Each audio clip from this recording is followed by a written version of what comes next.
Hey guys, tonight we dive into a day in the life of a medieval slave, a life that's far from glamorous, drenched in grit and grinding toil. You awake in the pitch dark, before dawn has even cracked a hint of light, to the cold seeping through the thin walls of your cramped room, if you can even call that pile of sticks and mud a room. The air is thick with the musty smell of damp straw and old wood, and your muscles protest from yesterday's endless labor. Your bed is a thin mat of straw stuffed into a corner, and you already know that the cold floor beneath it will bite through the night. The sounds around you are barely there. The distant crow of a rooster, a dog barking, and the muffled breathing of others like you, barely clinging to life in this place. You probably won't survive this day without aching joints and more hunger gnawing at your insides. But before you get comfortable, take a moment to like the video and subscribe, but only if you genuinely enjoy what I do here. Also, drop a comment with your location and local time, wherever you are as you settle in. Now, dim the lights, maybe turn on a fan for that soft background hum, and let's ease into tonight's journey together. You pull your threadbare cloak tighter, the coarse wool scratching your neck, and prepare for the day ahead. The walls around you seem to press in, holding 1,000 stories of suffering and hope, mostly suffering. The medieval era is often romanticized with kings and knights, but here, down in the dirt, your life is one of endless servitude. Slaves in the Middle Ages didn't have the luxury of waking at their leisure or choosing their path. You are a possession, a tool for the Lord's ambitions, and your body is expected to obey without question. The days start long before dawn because the fields must be tended before the sun climbs too high and turns your skin to burning leather.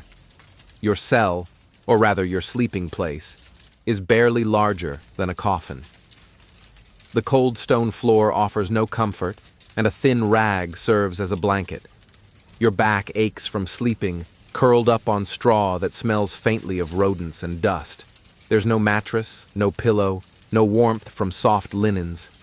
Bathing is rare, and the grime from days past clings stubbornly to your skin, but you've learned not to complain. Hygiene wasn't exactly a priority, and dirt was just part of life. Besides, with the cold mornings, you shiver as you sit up and rub your arms, bracing yourself for the tasks ahead. The world outside your cell is already stirring. The first faint glow of firelight flickers from the Lord's manor down the hill, the huge stone fortress that dominates the village. It's a constant reminder of who holds your fate. You shudder, knowing your entire existence revolves around pleasing those inside those walls. Their comfort and luxury come at your expense, and no matter how hard you work, you remain a shadow, invisible and dispensable. You trudge out into the cold morning air, feet bare or wrapped in simple leather strips that barely protect against the mud. The crunch of frost underfoot and the distant crow of roosters are your morning soundtrack. The village is just beginning to wake, smoke curling from chimneys, dogs barking, and the occasional shout of other peasants starting their day. But for you, there is no leisure or greetings, just the unyielding command to move, work, and survive. Even this early, your stomach protests. Last night's meager meal of rye bread and watery broth is already a distant memory. Hunger is a constant companion, gnawing relentlessly at your insides. Medieval rations for slaves were notoriously skimpy, more scraps than meals, often supplemented by whatever you could scavenge or grow yourself in tiny garden patches, if you were lucky. Your breath forms clouds in the cold air as you make your way toward the village well. Drawing water is your first task, essential but monotonous. The iron bucket feels heavy in your hands, the cold water chilling your fingers through the rough wood handle. You try not to think about how this water will likely be reused all day, for cooking, washing, and drinking. Cleanliness is a rare luxury. The chores come fast and furious. Firewood must be gathered to keep the manor's hearth blazing. Fields need tending, animals fed, and countless other small tasks keep your muscles taut and your back bent. There's no clock to mark time, just the rising and setting sun and the sharp eye of overseers ensuring you don't slack. But not all tasks are purely physical. You also have to navigate the complex social hierarchy of the manor, knowing when to bow your head, when to speak, and who to avoid. The Lord's family and their retainers speak a language that often feels foreign, peppered with courtly manners and expectations far removed from your daily struggles. As the morning sun finally begins to peek over the horizon, you steel yourself for the long hours ahead. You remind yourself to keep your head down, your hands busy, and your spirit as quiet as the shadows that cling to the manor's walls. Remember, this is only the start of your day as a medieval slave. The hardship and struggle will only intensify as time marches on, and you'll soon realize that survival here is a test of endurance, pain, and quiet hope. You haul yourself away from the meager warmth of your sleeping spot and step into the biting chill of early morning. The sky is still a dull gray, barely hinting at the sun's slow crawl toward the horizon. Your first real task is always the same: fetching water and gathering firewood. Without these, the manor's hearths won't blaze, and the Lord's household would freeze and starve. So, despite your aching limbs and hollow stomach, you shuffle toward the village well, clutching a crude wooden bucket patched in several places. The journey is short but treacherous on cold mornings. Frost clings to the grass, turning the dirt path into a slippery hazard. You keep your head down, minding your step, because falling isn't just painful, it's an offense. Overseers have little patience for clumsiness, and punishment is never far behind for those who slow the work. At the well, you lower your bucket slowly into the dark water, the cold biting into your fingers through the rough rope.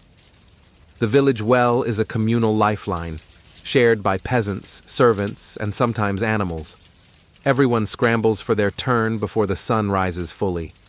You watch others around you, silent faces etched with the same tiredness and worry, all desperate to fill their containers before the overseer's whistles blow.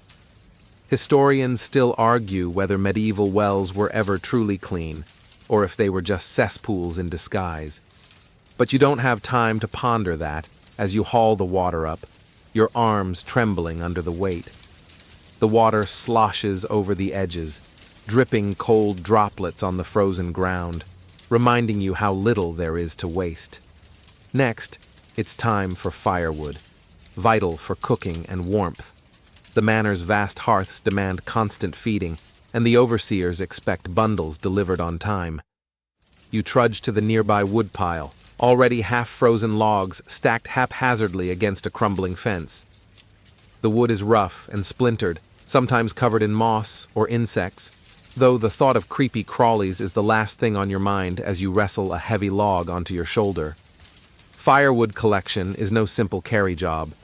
The woods surrounding the village can be thick and tangled, and during winter months, the ground turns to slick mud or frozen ice. A misstep could mean a sprained ankle or worse. You know of slaves who lost their footing and never returned to work. The manor's charity doesn't extend beyond rough graves. You've learned to move carefully, avoiding the thorny brambles and patches of nettles that sting like fire when touched. Nettle leaves, by the way, were sometimes brewed into soups or medicines by the more fortunate, though for you, they're just another obstacle. As you carry your bundle back toward the manor, the weight pulls at your muscles, reminding you how weak and hungry you've become. Your hands are raw from splinters, your back tight from bending, and your breath comes in shallow clouds that vanish into the cold air. Still, the overseer's sharp eyes watch every step, waiting for any excuse to bark orders or dole out punishment. You catch sight of a rat scurrying along the fence, unwelcome but common companions in this world. Some slaves believed rats were omens, messengers of the devil or signs of impending doom. Others swore by charms and small prayers whispered under breath, hoping for protection against curses or illness. Superstitions like these pepper daily life, mixing fear and hope in equal measure. Back at the manor, you stack the firewood near the kitchen entrance, muscles trembling from effort, but spirits weighed heavier by the knowledge that this is only the beginning.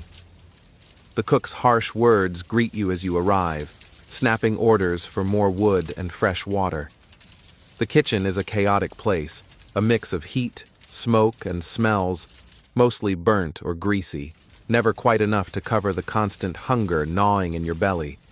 After chores around the hearth, you might be tasked with other duties, cleaning floors, tending animals, or preparing the Lord's garden beds. Each task is overseen by a foreman whose mood can swing from indifferent to cruel in moments. One false move, a slow pace, or a whispered complaint could bring lash or stocks, public reminders of your low status. Despite the grueling pace, you notice small moments, brief smiles exchanged with fellow slaves, a shared joke about the Lord's ridiculous fashion choices, or a whispered plan to sneak an extra bite of bread. These small acts of camaraderie are precious, helping you cling to your humanity in a world designed to strip it away. As you work, your clothes chafe and itch. The coarse linen shirt and threadbare wool tunic are decades behind fashion, more suited to torture than comfort. You wonder how anyone could sleep in these layers, but sleep was never about comfort. Dirt clings to every seam, and patches of sweat and grime have turned your once white shirt into a dull, grayish brown. No one has the time or resources for washing, so you settle for wiping your face on the sleeve. A fringe fact to lighten the mood.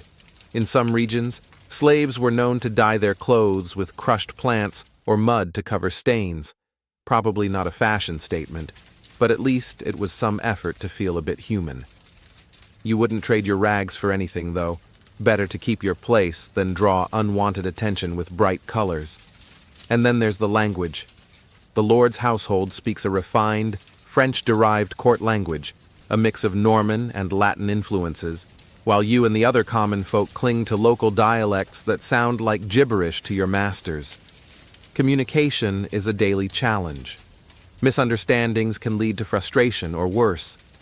You mumble what you can, praying that the overseers don't mistake your limited speech for insolence. The entire morning passes in this blur of fetching, hauling, and obeying. You pause briefly to catch your breath, muscles screaming in protest, before the next task lands on your shoulders. The sun rises higher, but the day's work has only begun. Remember how in the first section we talked about the bitter cold and cramped conditions? Well, those early struggles are nothing compared to the long hours that stretch ahead, where every moment is a test of endurance and submission. Your clothes cling to your skin like a second prison. Rough wool and scratchy linen, threadbare and stained from months, maybe years of wear. Dressing isn't about comfort or style, it's about survival. You fumble with the tattered tunic, struggling to pull it over your aching shoulders. The fabric rubs raw against your neck, leaving itchy red marks that no one will bother to soothe. You've heard nobles call your attire rustic or peasant, but to you, it feels more like a suit of armor, one that grates relentlessly and offers no protection. Washing yourself is an almost mythical luxury. The manor's bathhouse is reserved for the Lord's family and prized guests, not for people like you. Bathing means scooping cold water from the well and rubbing with coarse cloth, hoping to scrub away the grime of endless toil. Soap, if it exists, is a rare treasure made from animal fat and ashes, barely enough to clean even one hand. Sometimes you hear whispers about slaves who bathed in rivers or rain when no one was watching. The cold water shocked their skin, but at least it brought a fleeting freshness. Historians still argue whether medieval peasants and slaves regularly bathed, or if the common belief that they never did is a myth fueled by later Victorian prudishness. Whatever the truth, you know firsthand how scarce the chance to wash is. Your hair, tangled and greasy, needs combing, but there's no brush save for a rough wooden comb shared among servants. You pull at knots with your fingers, wincing as your scalp protests. Dandruff flakes down like tiny snowflakes, a side effect of poor diet and dirt, but it's just another thing to ignore. You look down at your feet, bare, cracked, and calloused from walking long miles on rocky paths. Shoes are a luxury you've never owned. The village gives scraps of leather to cover toes in the cold, but they do little to protect from mud and sharp stones. Your toes ache, and blisters have become permanent residents on your soles. It's not just your body that's neglected. Your nails are ragged and dirty, with grime stubbornly wedged beneath the edges. These hands, once soft and hopeful, have been transformed by endless hard labor, plowing fields, tending animals, hauling wood, and scrubbing floors. Every scar and blister tells a story of survival, but none are worthy of sympathy. The scent of sweat mixed with earth and smoke clings to you, a reminder that even if you had the chance to wash, the day's work would quickly undo it. You've learned to accept the stench as your badge of existence. Oddly, despite the harshness, there's an odd beauty to the way you wash yourself in stolen moments. A handful of cold water splashed on the face, a hurried scrub at the wrists, the rare indulgence of rinsing hair in a stream. These fleeting rituals bring a sense of dignity amid degradation. You remember hearing about medieval remedies, herbs like lavender, rosemary, and chamomile used by the wealthy to mask odors and soothe skin. Some slaves managed to sneak a sprig or two from the Lord's gardens, rubbing them on skin or clothing. Whether these plants helped or just fooled the nose, they were a small rebellion against the stench of servitude. Your clothes, you realize, aren't just dirty. They're often infested with lice or fleas. Scratching in public risks punishment, but ignoring it is torture. Secretly, slaves passed around homemade powders or herbs to repel the pests, but none were foolproof. Historians still debate how widespread infestations really were and whether slaves suffered more than peasants or serfs. You try not to think about the shame that clings to you as closely as your grimy clothes. The Lord's family sneers at your appearance, using it as proof of your supposed inferiority. But you know that beneath these rags beats a heart stubbornly alive and a mind quietly defiant. On the rare occasion when you get new clothes, they're hand-me-downs from the Lord's children or discarded scraps. These are patched relentlessly, sometimes with mismatched fabrics or even bits of leather. Each patch a reminder of the endless cycle of poverty and survival. You've grown adept at sewing torn hems or fixing buttons with needles scavenged from the kitchen. Wearing hand-me-downs is humiliating, but also practical. Bright or new clothing would draw unwanted attention and mark you for punishment or theft. So, you accept the patched tunic and worn-out shoes as your uniform of invisibility. You remember an odd fact. In some regions, slaves would dye their rags with boiled walnut shells or tree bark to darken the fabric, making stains less visible and clothes last longer. Not exactly Fashion Week, but it's the best you can do. Beyond clothing and washing, personal grooming is limited by time and energy. Every moment spent on such luxuries means less time working or resting. If you fell behind, the overseer's lashes would be swift. Your skin, dry and cracked from exposure, bears the marks of sun, cold, and neglect. You've heard that some slaves used animal fats or oils to protect themselves, but such items are rare and precious. Mostly you endure, eyes squinting against the glare, hands rough and split. The medieval world expected hardiness, but gave little care in return. You wonder if the lords ever imagined what their slaves really endured beneath the surface. Still, even in these grim conditions, you find moments of quiet dignity, cleaning a small patch of skin, smoothing tangled hair, or carefully folding your worn clothes at night. These acts remind you that you are more than labor and chains. And so, you dress for the day ahead, the itchy, worn garments settling around you like an old, unwelcome friend. You steel yourself for the world beyond your cell, dirty, cold, and cruel, but alive. The manor looms ahead like a mountain of stone and authority, its towering walls a constant reminder that you exist only to serve those within. As you trudge closer, the heavy wooden doors seem to swallow light and hope alike. This imposing structure isn't just a home, it's a fortress of power, built to intimidate and remind every soul in the village who holds the strings. Your place is at the bottom of this social pyramid, and you're painfully aware of it with every step you take. The manor's architecture is impressive, with thick stone walls patched over centuries, narrow arrow slits, and crenellated battlements designed as much to defend against bandits as to symbolize the Lord's strength. The sight of it sends a shiver down your spine, not from cold, but from the invisible chains it represents. Inside those walls, decisions are made that ripple outward, dictating everything from your workload to your very survival. You know the Lord's family rarely steps outside the manor, unless it's for hunting or church, and when they do, servants clear paths and peasants bow deeply. You, however, must keep your distance, your eyes lowered, your presence almost ghost-like. The air near the manor feels heavier, charged with the weight of authority and centuries of tradition. Historians still argue whether the manor served more as a true military fortress or was primarily a symbol of status. But for you, it's both. A daily reminder that your life is owned and controlled. The stone walls seem to absorb sound, muffling the laughter and music from grand halls that feel a world away from your reality. The manor's courtyard bustles with activity. Knights polishing armor, servants carrying trays of food, and guards pacing in stiff leather jerkins.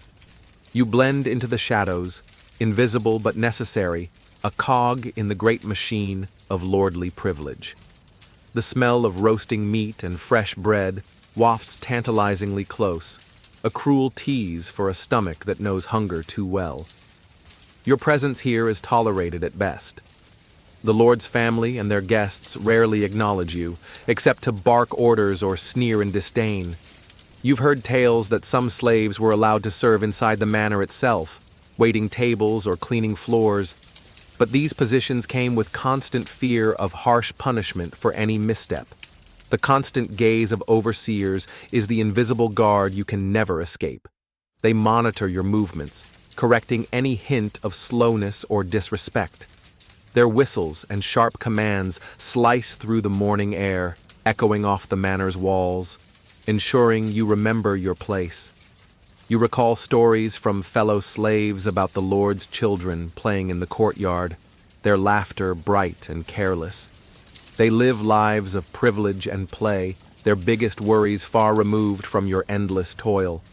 Their clothes are fine linens and silks, sparkling with embroidery, while your rags flap limply in the cold wind. There's a quirky detail to the manor's design. Some have secret passages and trap doors known only to the Lord and his closest confidants.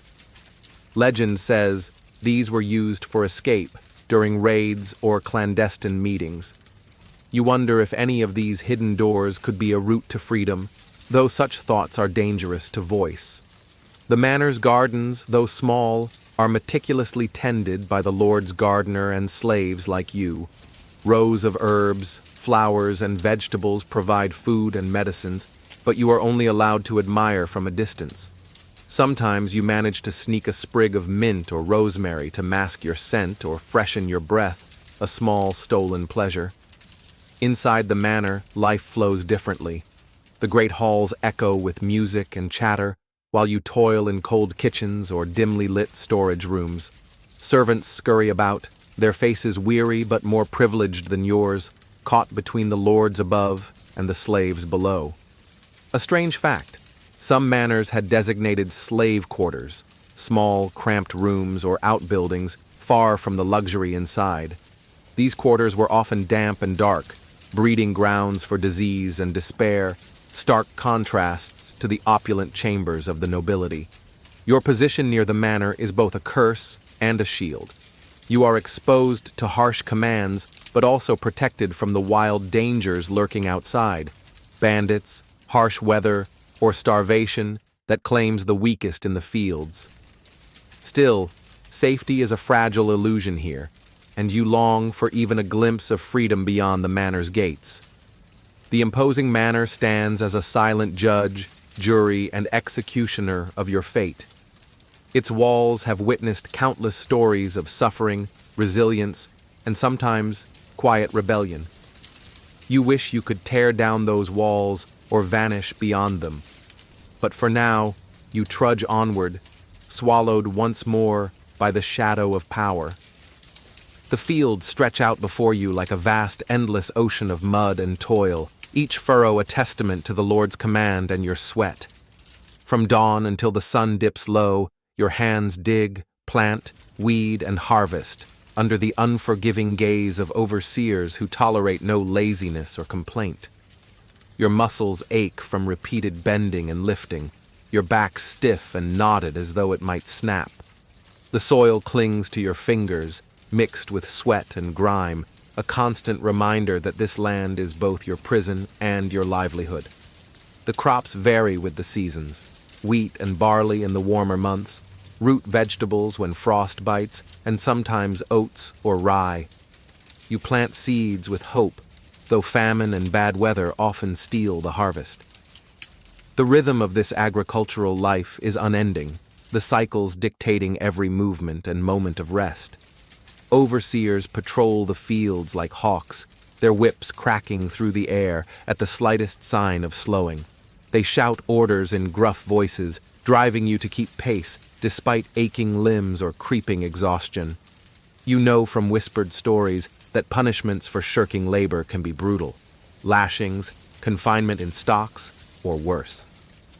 Interestingly, some medieval fields were worked collectively, a system called open field farming, where the land was divided into strips assigned to families or individuals.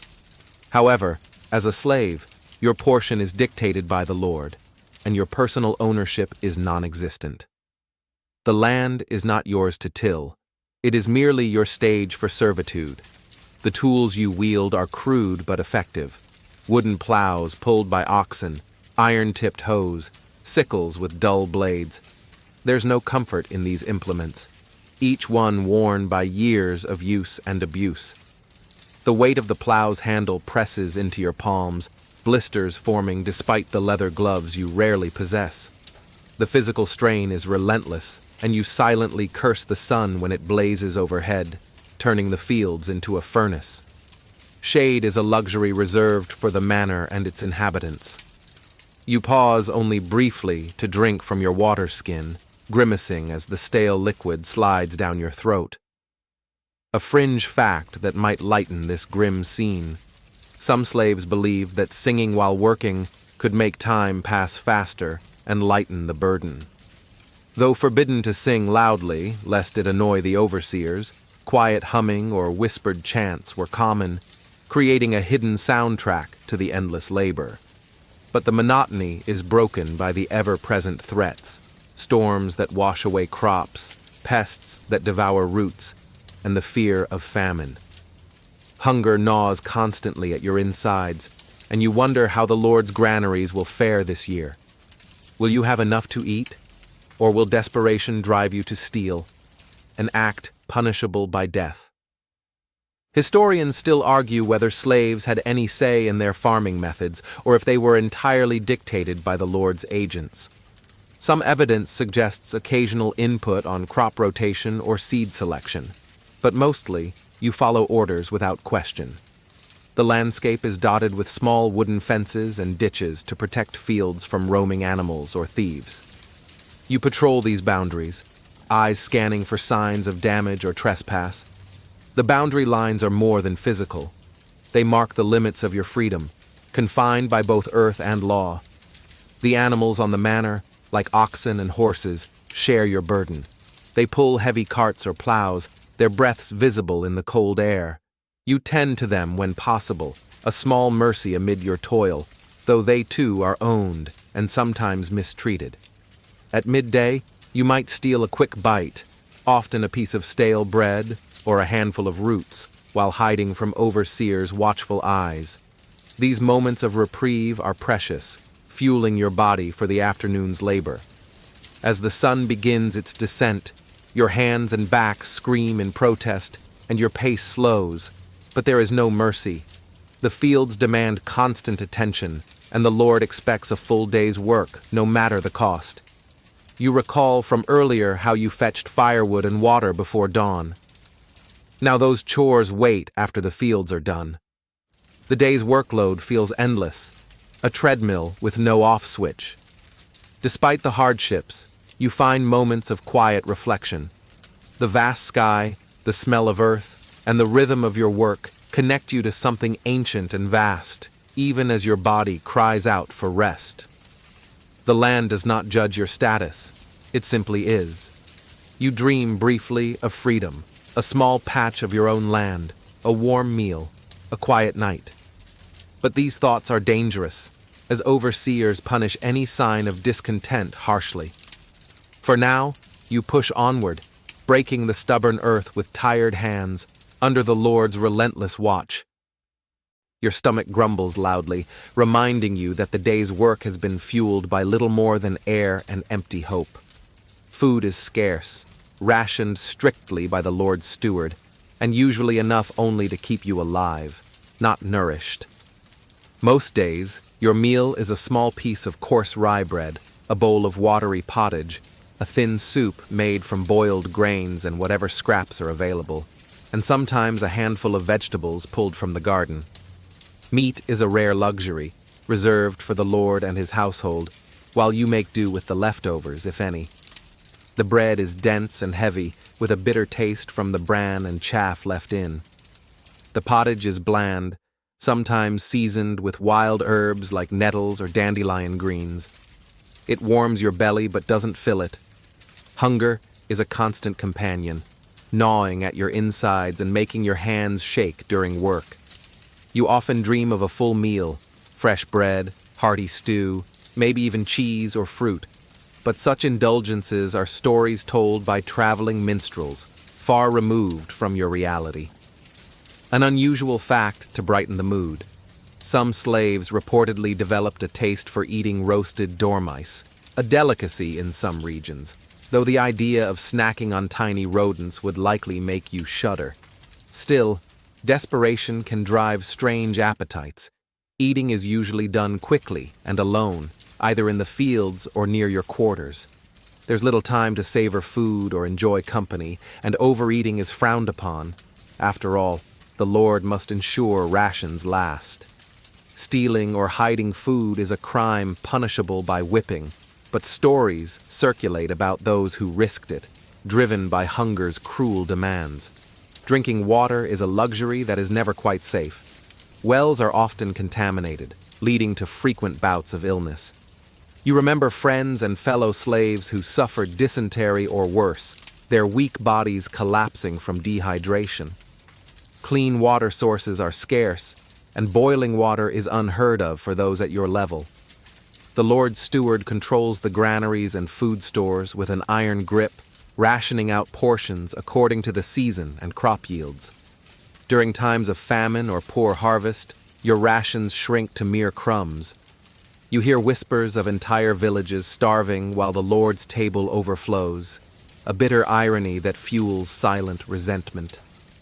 Historians still argue whether slaves and peasants suffered equally from medieval famines, or if slaves bore the brunt due to their lack of rights and protections.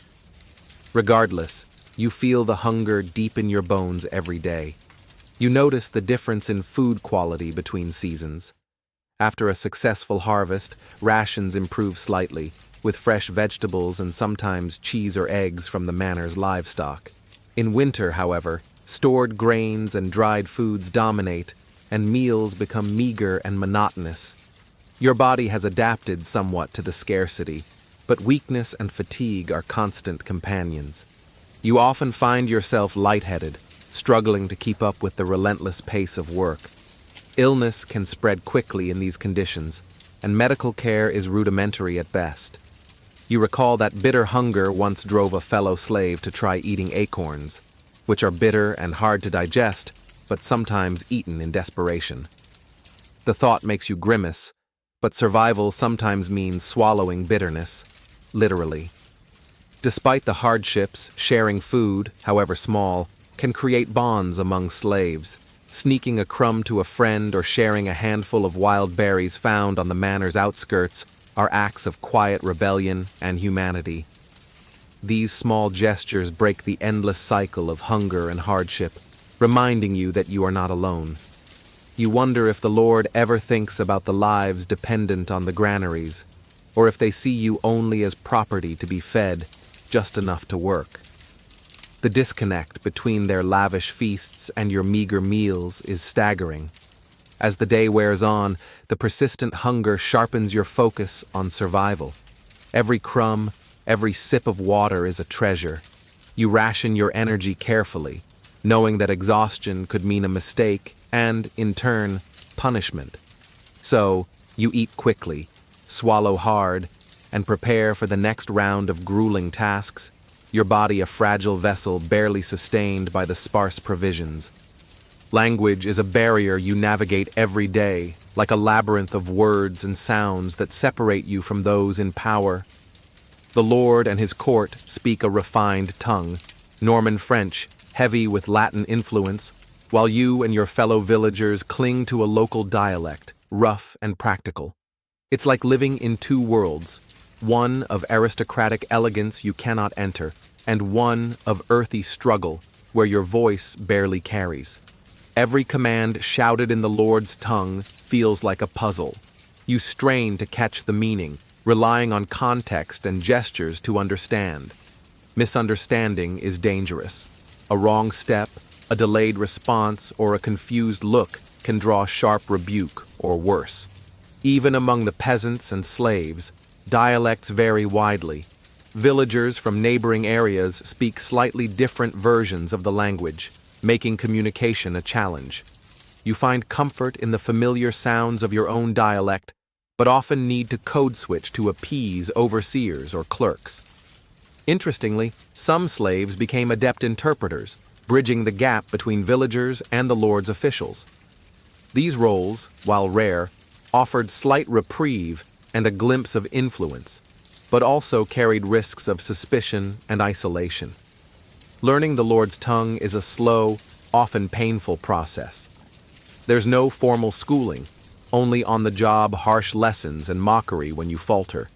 You practice silently, repeating phrases and commands, hoping to blend in just enough to avoid trouble. There's a quirky detail. In some manners, Latin phrases were used during official ceremonies or church services, adding another layer of incomprehensibility.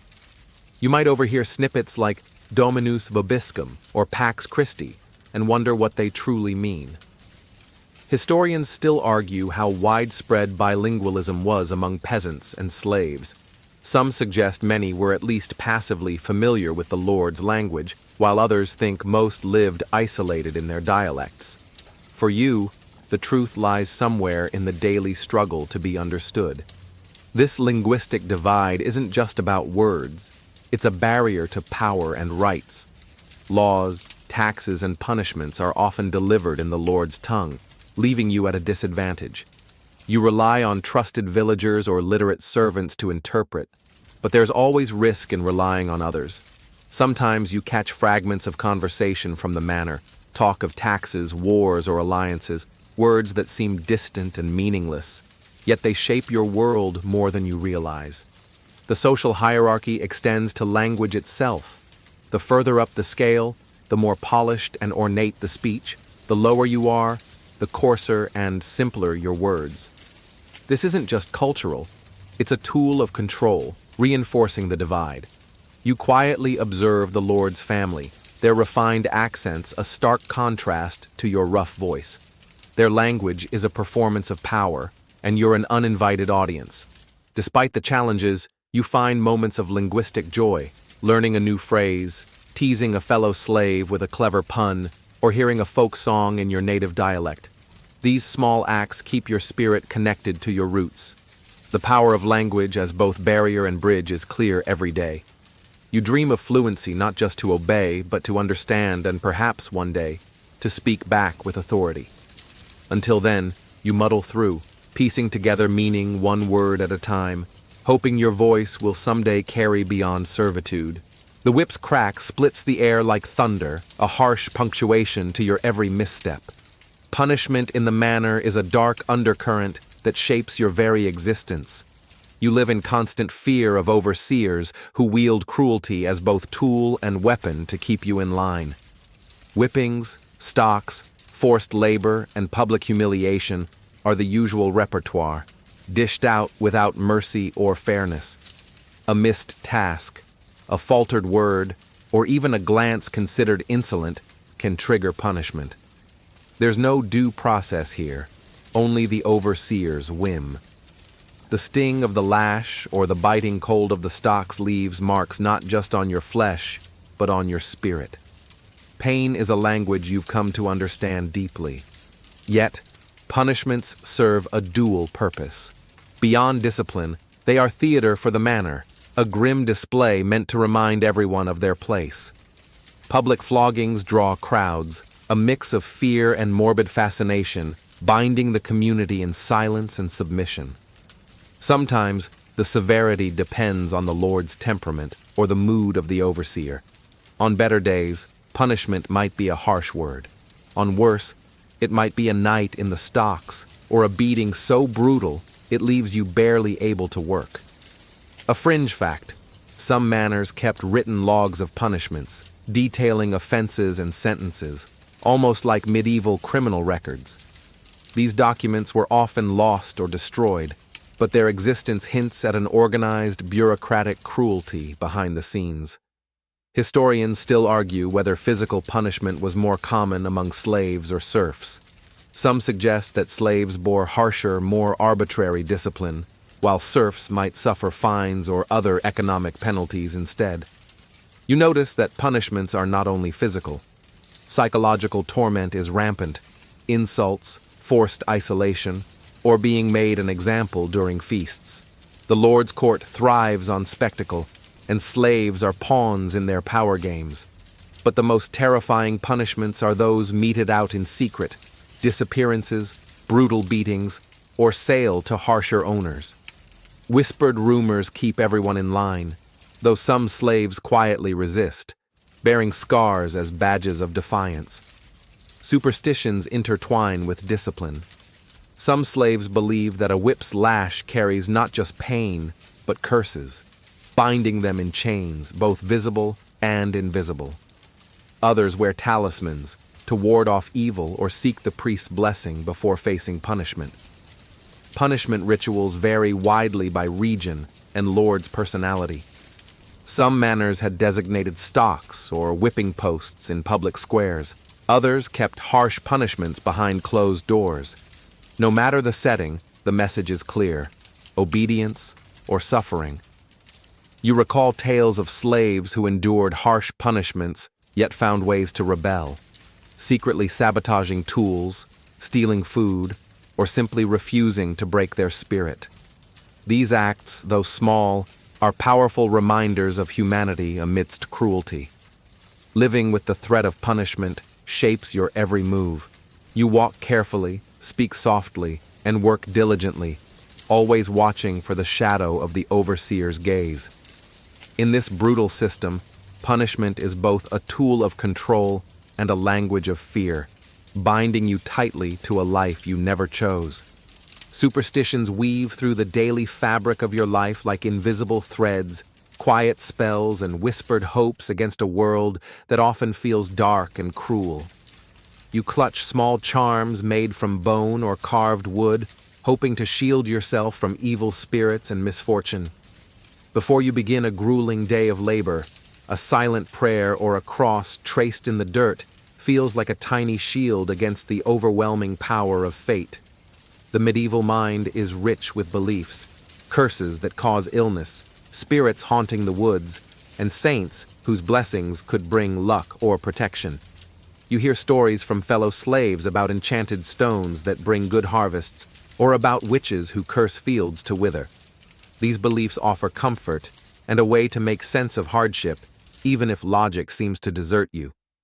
In some places, it was common to carry apotropaic objects, items meant to ward off evil. Tiny crosses, garlic cloves, or even bits of animal teeth might be hidden in your clothing or belongings. These small tokens of protection become precious treasures, quietly defied or hidden from overseers who might scoff or punish such pagan practices. An odd fact: some slaves believed that a particular bird's song at dawn was a sign of impending luck or doom. The blackbird's call could mean a good day in the fields, while the hoot of an owl might warn of illness or death.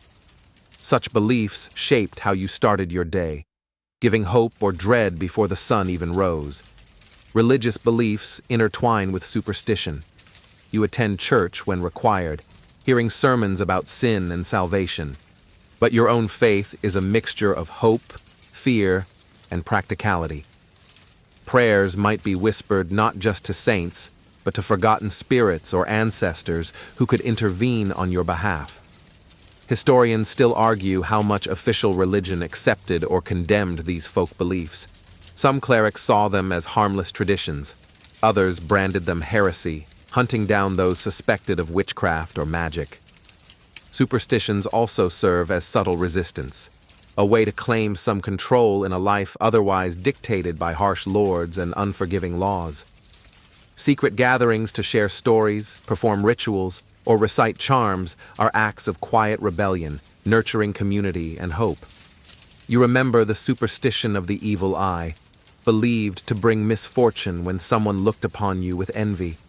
You take care to avoid drawing attention or appearing boastful, fearing curses whispered behind your back. In the fields, before planting or harvesting, small rituals are performed, throwing salt over the shoulder or making the sign of the cross to ensure good luck. These acts connect you to generations before, a chain of human resilience and belief. Despite the hardships, these superstitions bring a peculiar comfort. They offer a language for fear and hope, a way to survive mentally when the body is exhausted. You clutch your charm tight as you face another day, hoping it keeps you safe from harm and unseen dangers. In the endless grind of servitude, superstition is the thread that ties your fragile spirit to the possibility of something beyond suffering, a hope that perhaps the unseen forces watch over you still. Even chained by circumstance, the bonds you forge with others become your lifeline. In the shadows of the manor and the fields, secret friendships and alliances take root, quiet rebellions against isolation. These connections, though fragile and fraught with risk, are pockets of warmth in a world that often feels cold and unyielding. You learn to read the subtle signs, a nod, a glance, or a whispered word.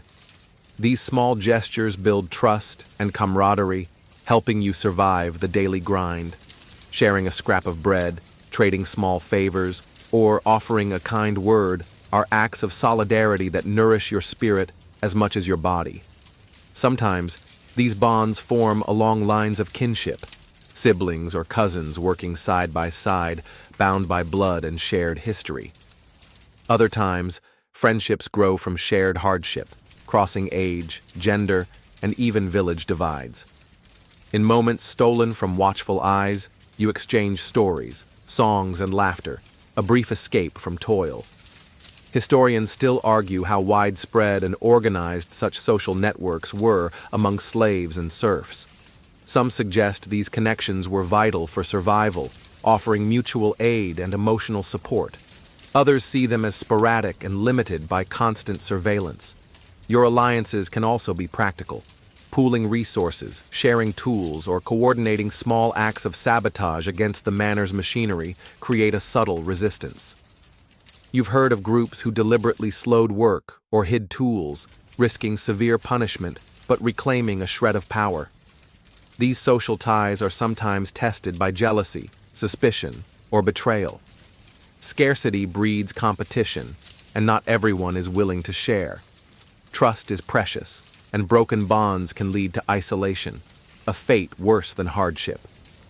One quirky detail: some slaves developed secret languages or codes, simple signals or words understood only by trusted companions, to communicate without alerting overseers.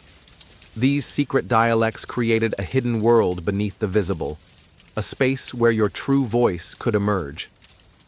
During festivals or holy days, these bonds strengthen. Shared meals, dancing, and rituals become communal acts of defiance and hope, reminding you that you are part of a larger human story despite your chains.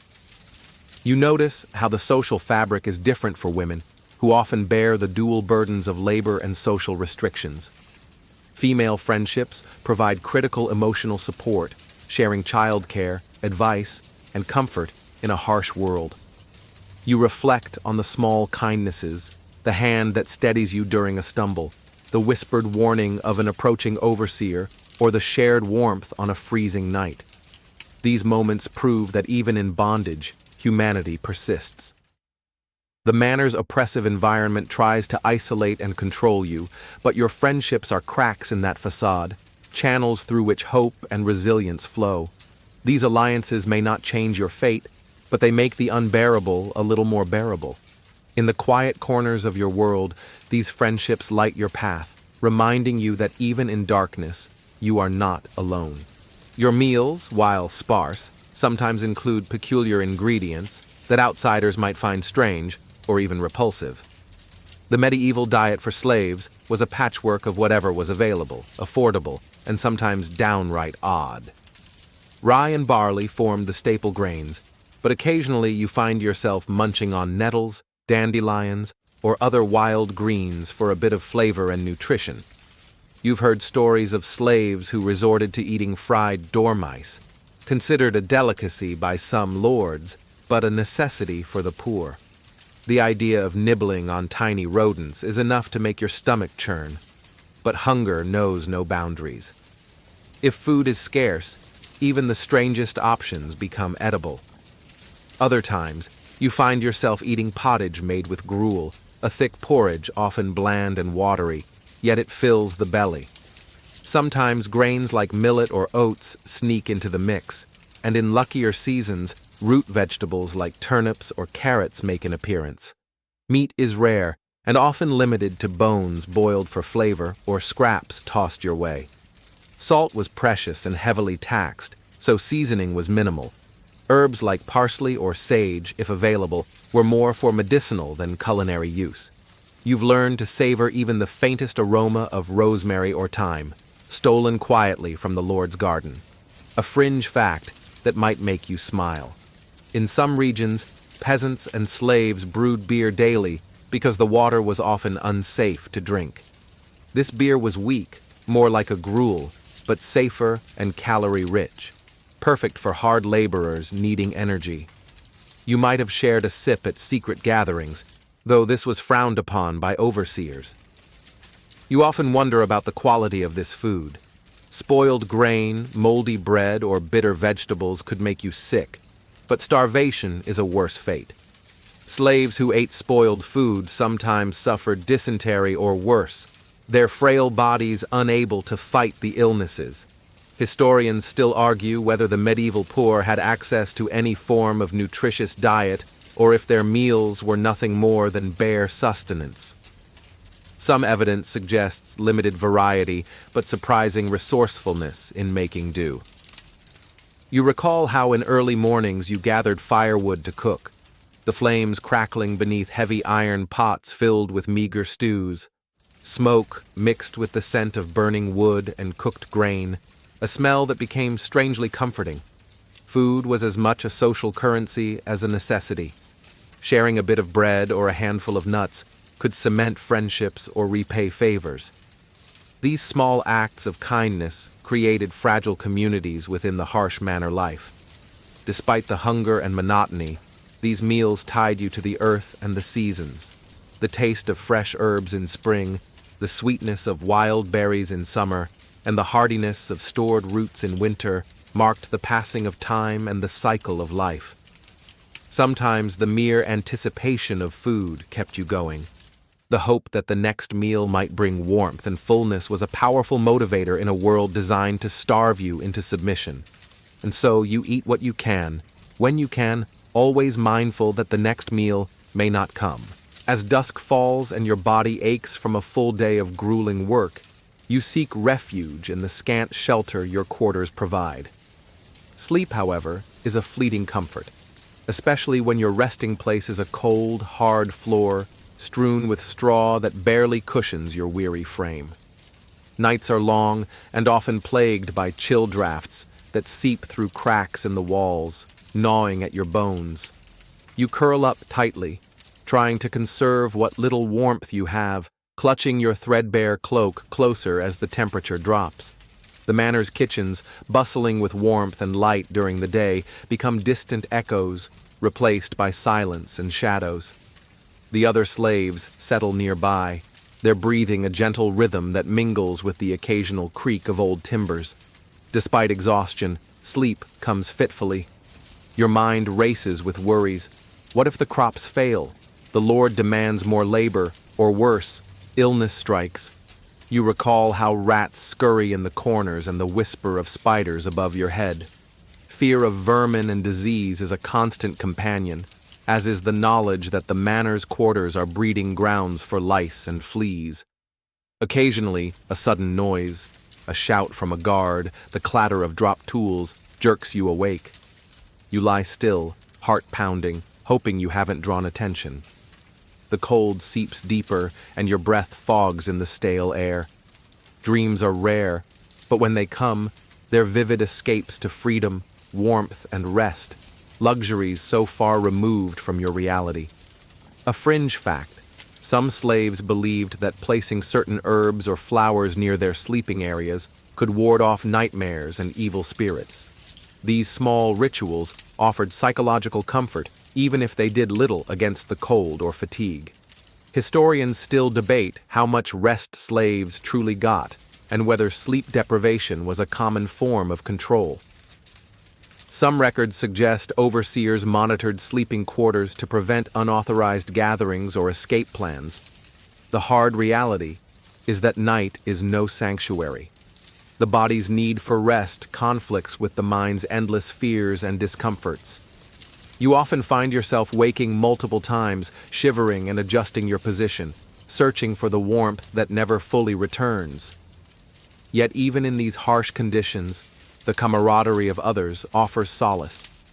Soft whispers shared in the dark, the comfort of a hand briefly clasped, or the presence of another warm body nearby remind you that you are not alone. As you finally drift towards sleep, the cold fades into a dull ache, and your mind drifts to the promise of a new day, another chance to endure, survive, and perhaps one day escape the chains that bind you. The rare festivals and holy days break the relentless rhythm of labor like a brief, unexpected breeze. These moments offer fleeting respite, a chance to catch your breath and share in communal joys that contrast starkly with daily hardship. You look forward to these days, even if the celebrations are modest and often overseen with suspicion by your masters. On these occasions, the manor and village transform. Fields are left fallow, and the tools of toil rest unused. The church bells ring out, summoning everyone to mass or communal prayer, a reminder of faith's omnipresence in your world. For a few hours, the whip's crack is replaced by music and laughter, and the weight of chains feels a little lighter. The festivals themselves are rooted in the agricultural calendar or religious traditions. Harvest festivals celebrate the bounty of the land, while saints' feast days honor the church's calendar. You might join others in simple dances, sing folk songs, or share what little food is available, a communal stew or bread baked specially for the occasion. Interestingly, some festivals had darker undertones, rituals and sacrifices that historians still debate today. Whether these were remnants of pagan practices or moral lessons, they added a complex layer to the celebrations you witnessed. You recall how the Lord's family hosts grander festivities inside the manor, with lavish food, music, and dancing. Their joy stands in stark contrast to the humble gatherings outside, but both share a common thread: the need for hope and community. During these days, slaves sometimes sneak small treats or extra rations, guarded closely but fiercely desired. The camaraderie grows stronger, and stories and jokes are shared openly, lifting spirits. However, festivals also bring risks. Overseers watch closely for any signs of disorder or rebellion. Too much joy can be seen as insolence, and punishments can follow swiftly for those who overstep. Women and children often take center stage during these times, with dances, games, and storytelling. These moments preserve cultural heritage and offer glimpses of a life beyond servitude. Your memories of these days are bittersweet. The joy is real but fragile, a brief light in a world shadowed by hardship. Yet they remind you that even in chains, the human spirit seeks celebration and connection. As the festival ends and life returns to its harsh normalcy, you carry these moments in your heart, a beacon of resilience and hope amid the darkness. From your earliest memories, you were taught that childhood is a luxury, one that slaves seldom enjoy. Instead, from the moment you could walk, your tiny hands were called to work. Playtime was brief, stolen between chores or during rare moments of rest, and often overshadowed by the looming presence of responsibility.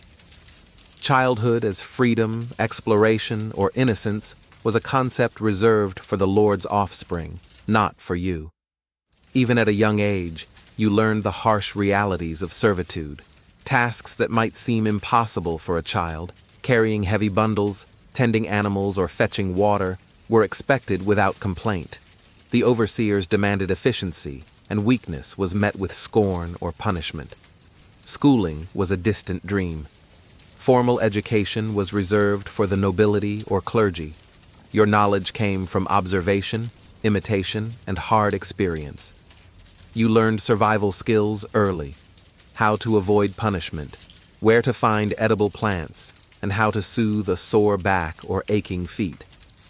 A curious fact: some children, despite their bondage, found ways to engage in secret games or storytelling, preserving fragments of childhood joy amid the toil. These acts of play were acts of resistance, reclaiming a sliver of normalcy. As you grew, so did your responsibilities. By adolescence, you were expected to perform the same tasks as adults, though your body might not yet be fully ready. This early start often meant a lifetime of physical hardship, shaping your frame and spirit before maturity. Families were fragmented. Some children were separated from parents, sold, or moved to different manors, fracturing bonds. You learned early that love was fragile and loss was common.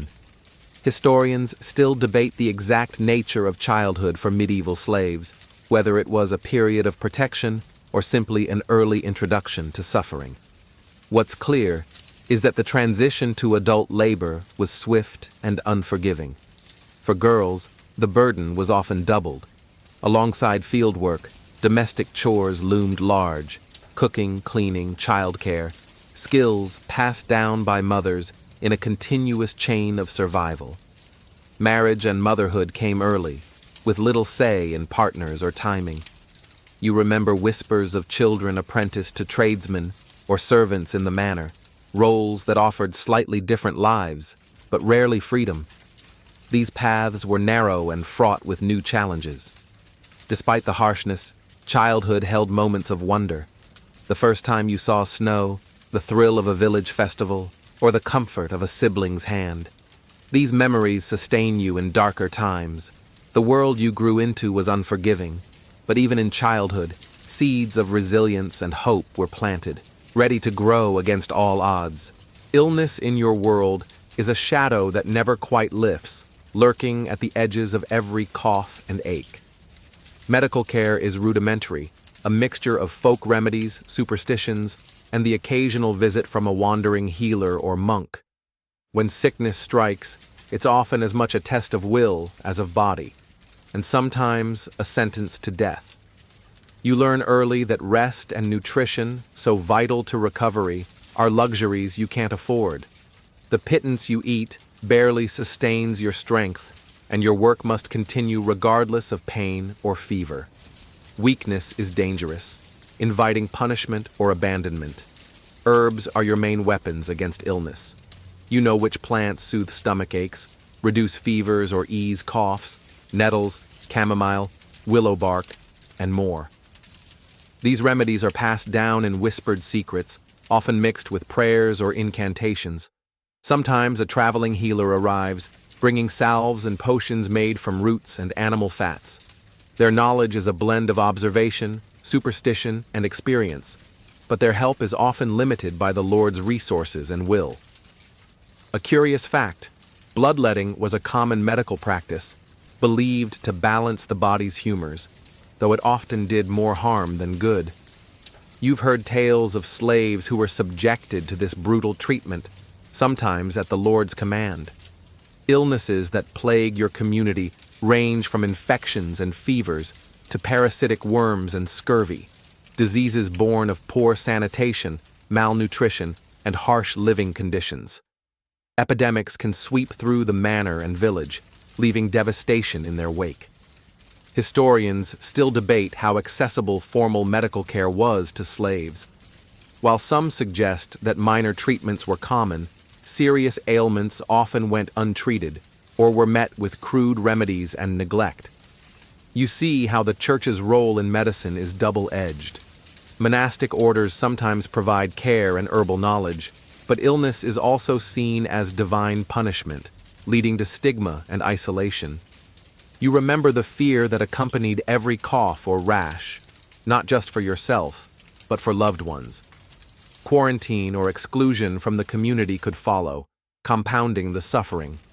Some slaves turn to prayer and superstition when all else fails, seeking divine intervention or protection from evil spirits thought to cause disease.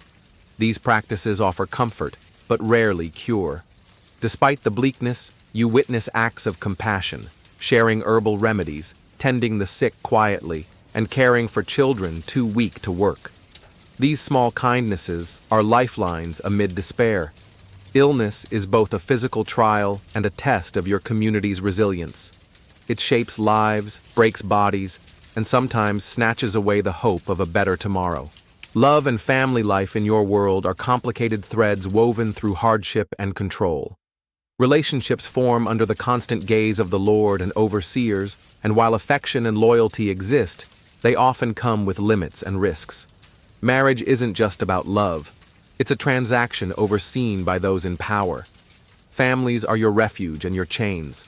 You share joys and sorrows, births and deaths, but separation is always a threat.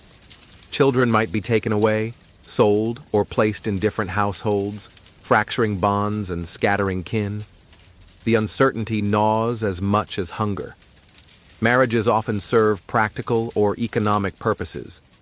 Lords may arrange unions to consolidate control or reward loyalty, with little regard for personal choice. You hear of young couples bound by necessity, their futures uncertain.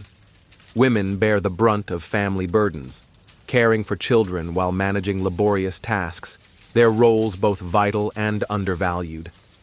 Childbirth is perilous, with limited medical care and high mortality rates. Mothers live in constant fear for their children's health and survival.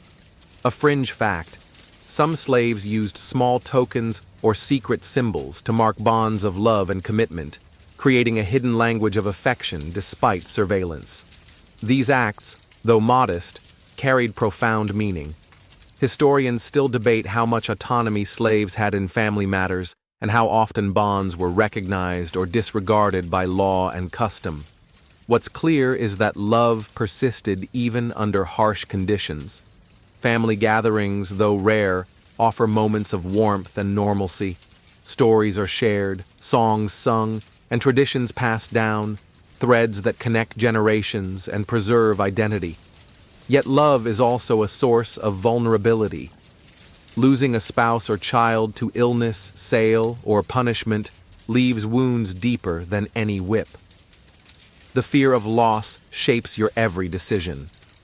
In this world, love is both a sanctuary and a risk, a fragile, precious light in the darkness of servitude. Religion wraps tightly around every aspect of your existence, a double-edged sword offering both hope and control.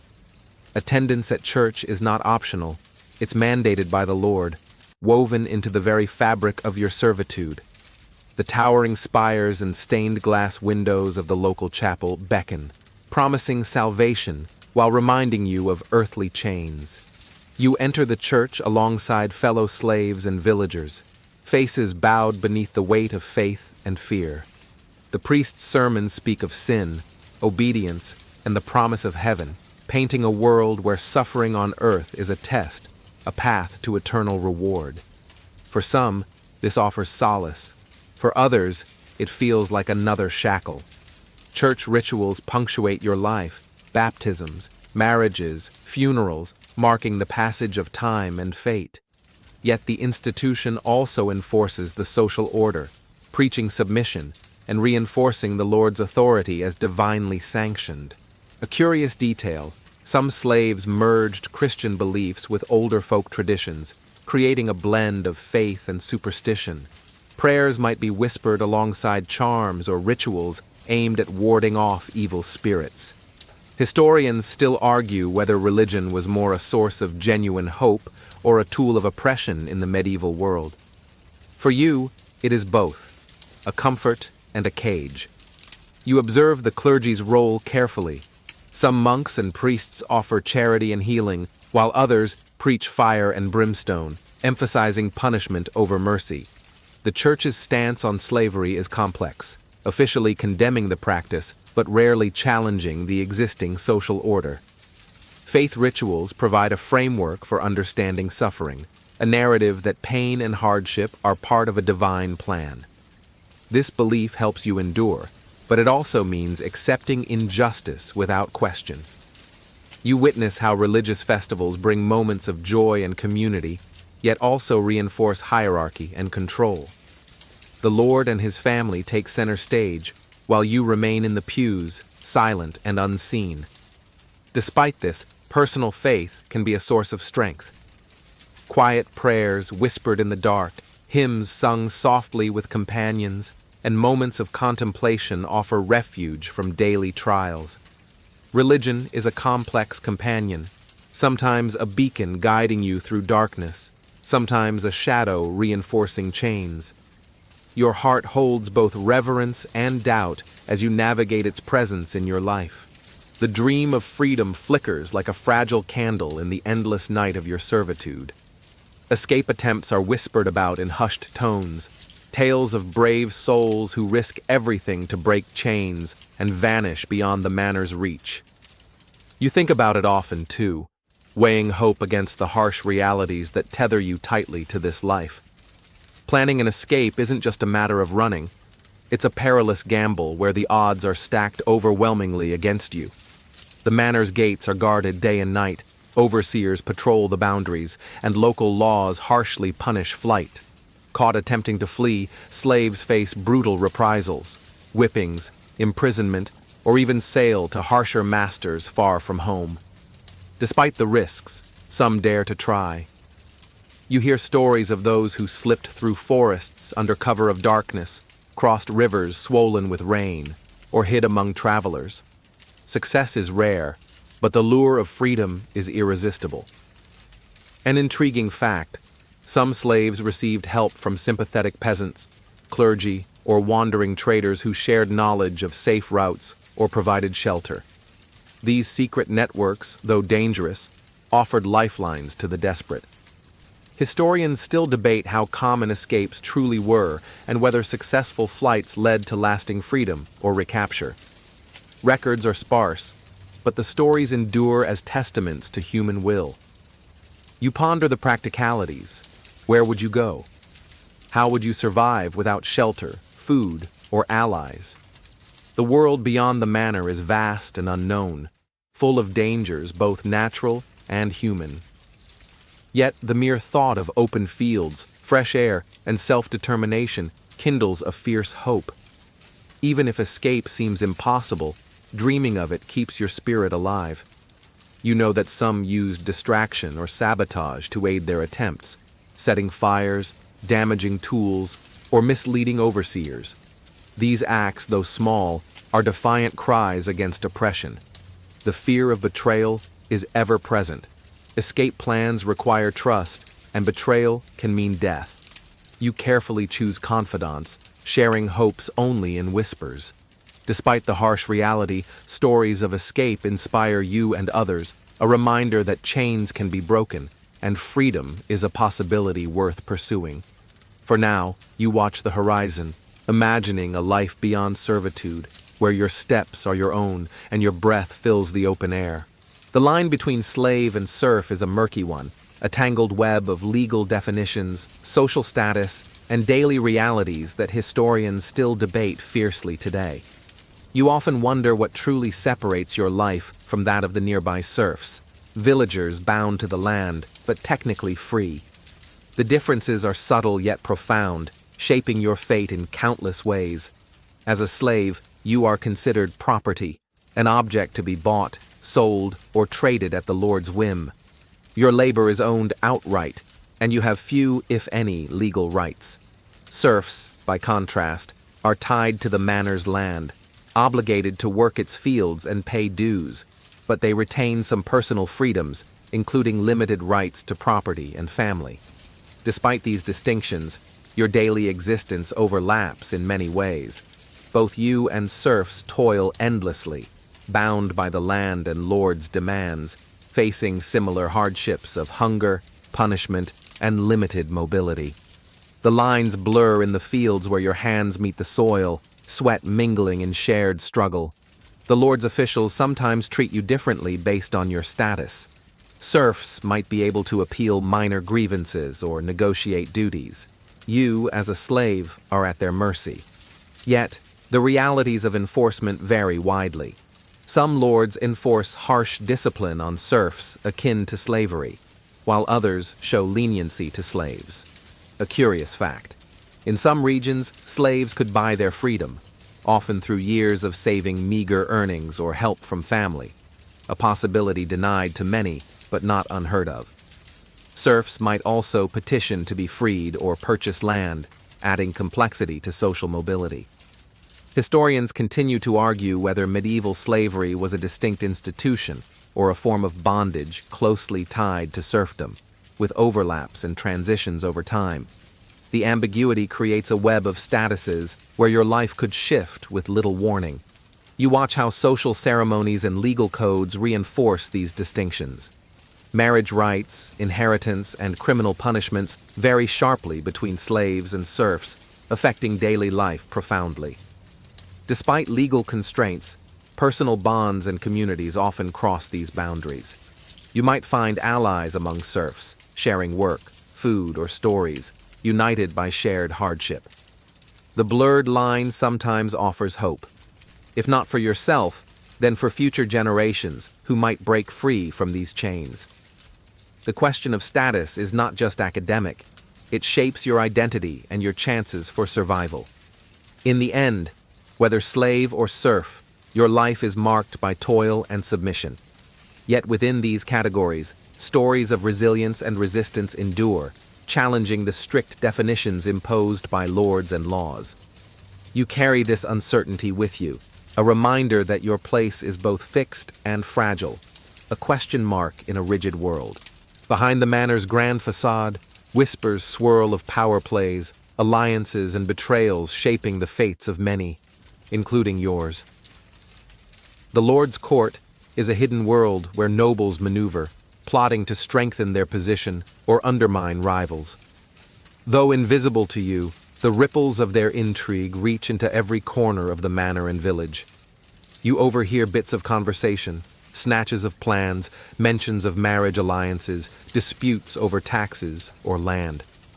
These whispers hint at a dangerous dance where loyalty is fragile and trust even rarer. The Lord's favor can bring wealth and security or swift ruin. Courtiers flaunt their power through displays of wealth, fashion, and influence, while servants and slaves navigate the periphery, often unwitting pawns in these games. The tension is palpable, a silent undercurrent in the manor's grand halls and shadowed corridors. A quirky fact. Some lords kept jesters or troubadours who spread news and rumors through songs and performances, subtly influencing opinions or mocking enemies under the guise of entertainment. These figures were both feared and cherished. Historians still debate how deeply these court intrigues affected daily life for peasants and slaves. While the details were often hidden, The consequences, new taxes, forced labor, or shifts in power, were felt keenly. You sense that the Lord's decisions aren't just personal whims, but calculated moves in a broader game of influence, sometimes involving other nobles, the church, or even the king. Your labor fuels these ambitions, a silent contribution to political chess. You recall moments when changes in leadership or alliances brought shifts in treatment, harsh new overseers, sudden demands for more work, or unexpected pardons. These fluctuations keep you on edge, never certain what tomorrow might bring. The court's intrigues remind you that power is both fragile and ruthless. While you are trapped in servitude, the lords themselves are caught in webs of ambition and danger. Despite your distance, understanding these dynamics offers a small sense of context, a glimpse behind the curtain of your constrained world. You carry this knowledge quietly, aware that while you cannot control these games, they shape your life in unseen but profound ways. The endless cycle of seasons governs your life more than any lord's decree. Spring brings hope and fresh labor. Summer burns with relentless toil. Autumn demands the fruits of your sweat, and winter offers cruel respite in cold and hunger. Each season shapes the rhythm of your work and the fragile balance between survival and despair. Springtime means planting, the delicate task of sowing seeds in freshly turned soil. You carefully follow the overseer's commands, scattering grains of wheat, barley, or oats, hoping the rains will come and the sun will be kind. The earth is soft, the air cool, and for a brief moment, the world feels alive with possibility. Summer intensifies your labor. Fields swell with green, demanding weeding, watering, and constant care to protect crops from pests and drought. Your hands blister and your back aches as you battle heat and exhaustion. The sun beats down mercilessly, and shade is a luxury you rarely find. Autumn arrives with the bittersweet promise of harvest. The golden fields wave in the wind, heavy with grain that must be cut, gathered, and stored before frost arrives. This is your busiest time, working long hours from dawn till dusk. The harvest's success means enough food to survive. Failure means famine and suffering. Winter is harsh and unforgiving. The fields lie barren, covered in frost or snow. Work slows but never stops entirely. You repair tools, care for animals, and prepare for the cold months ahead. Hunger bites deepest now, and shelter becomes precious. A fringe fact: medieval peasants often celebrated seasonal festivals tied to agricultural milestones, planting, solstice, harvest, combining work with ritual. These celebrations marked time and fostered community spirit. Historians still argue how strictly medieval agricultural calendars dictated peasants' and slaves' lives, but the connection between work and season is undeniable. Your toil is synchronized with nature's unforgiving clock. You notice how weather can disrupt these cycles: storms washing away crops, droughts withering hope, and early frosts stealing harvests. Such events bring fear and uncertainty, challenging even the most resilient.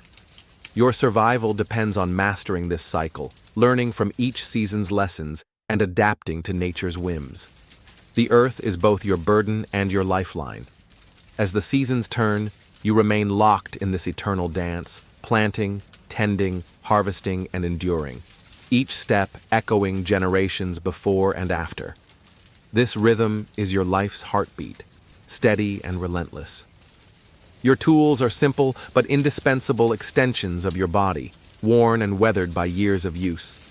The wooden plow, pulled by oxen, is heavy and clumsy, its iron blade dull from endless digging. You grip its handle tightly, muscles straining to guide it through stubborn soil. Every inch of earth turned is hard won, a battle between man, beast, and nature. The sickle is your constant companion during harvest. A curved blade, sharpened carefully, used to cut stalks of grain. Its rhythm is repetitive, almost hypnotic, but the danger is ever present. One careless slip could sever a finger or cause a grievous wound, and medical care is minimal at best.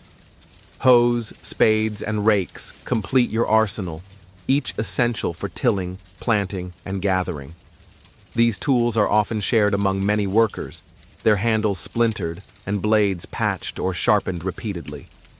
Broken tools can mean delayed work or punishment, so you learn to care for them meticulously. A curious fact: some manners experimented with simple harness designs or plow improvements, but innovation was slow and often limited by cost or tradition.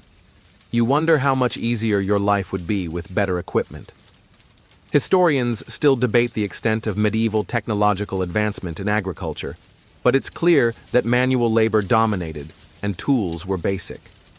You recall the heavy weight of the water bucket, the rough rope burning your hands as you hauled it from the well, a tool in its own right, essential for survival. Maintenance of tools is a vital task. Sharpening blades with whetstones, oiling wooden handles with animal fat, and repairing broken parts are skills passed down quietly. Neglecting tools invites failure and reprimand. Sometimes you envy the Lord's weapons, polished swords and shining armor, symbols of power contrasting sharply with your humble implements. Yet these simple tools connect you to the earth and your ancestors. Their design embodies centuries of trial and error molded by necessity and endurance. As you wield them day after day, you become part of a timeless tradition of labor, shaping the land and your destiny, one stroke at a time.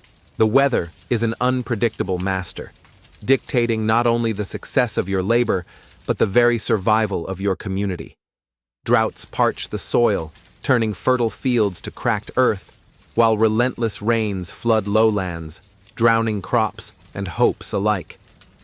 Each season brings its own threats, weaving uncertainty into every day's work. You wake to gray skies heavy with promise or menace. A sudden storm can wash away seedlings just planted, or heavy winds can snap fragile stalks. The sun's harsh glare in summer can wither leaves and parch the earth, leaving you scrambling to protect what little you've planted. Floods carry the additional danger of disease. Stagnant water breeds illness, and outbreaks can decimate your fellow slaves and villagers. You watch the sick struggle helpless as fevers and infections spread unchecked.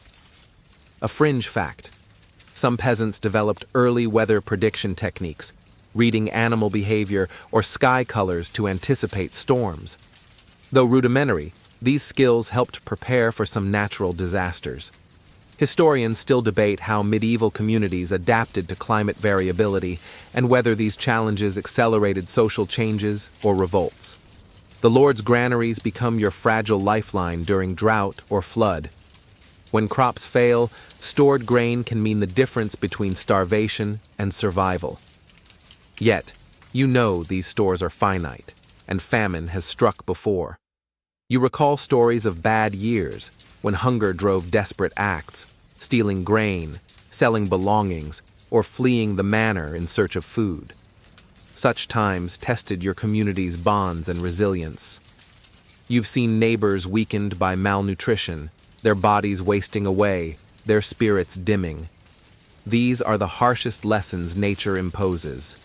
Weather's cruelty is both immediate and insidious, shaping every choice and every hope. You learn to watch the skies, to guard crops, and to endure. Despite these hardships, the changing seasons also bring renewal.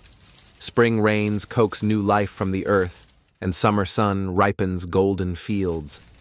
This cycle is both blessing and curse, a delicate balance between abundance and scarcity.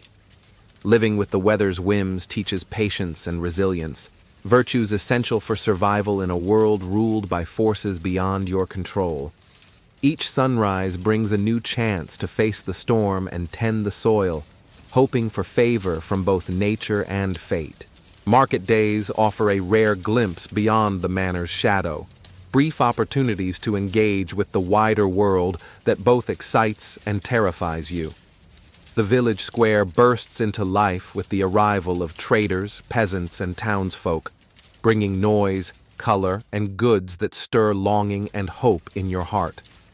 You navigate through crowded stalls laden with fresh produce, woven textiles, iron tools, and curious trinkets from distant lands.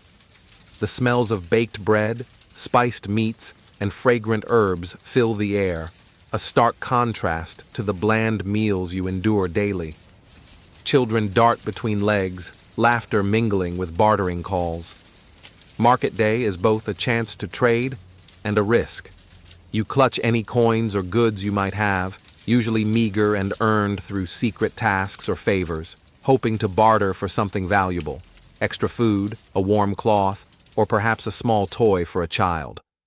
A quirky detail: some slaves learned to sneak small items onto the market to trade, sometimes working with sympathetic vendors who offered goods in exchange for information or favors. These clandestine dealings were risky but vital for survival. Historians still debate how accessible markets truly were to slaves, especially those bound to manors far from town centers. Some evidence suggests limited access under strict oversight, while others highlight the vibrant, informal economies that flourished. You watch the lively interactions with a mix of awe and longing, knowing that the manor's gates close tightly once the market ends, locking you back into servitude. Occasionally, market days bring news, whispers of war, new lords, or changing laws that filter down to you in bits and pieces. These stories connect you to a larger world beyond labor and punishment. Entertainment also flourishes. Minstrels sing tales of heroes and distant lands. Dancers perform, and games are played, offering a brief escape from toil. You might glimpse these moments with a quiet smile, storing memories for darker days.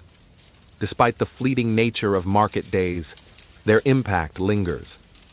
They remind you that life extends beyond the fields and manor walls, and that even the smallest joys can fuel the spirit.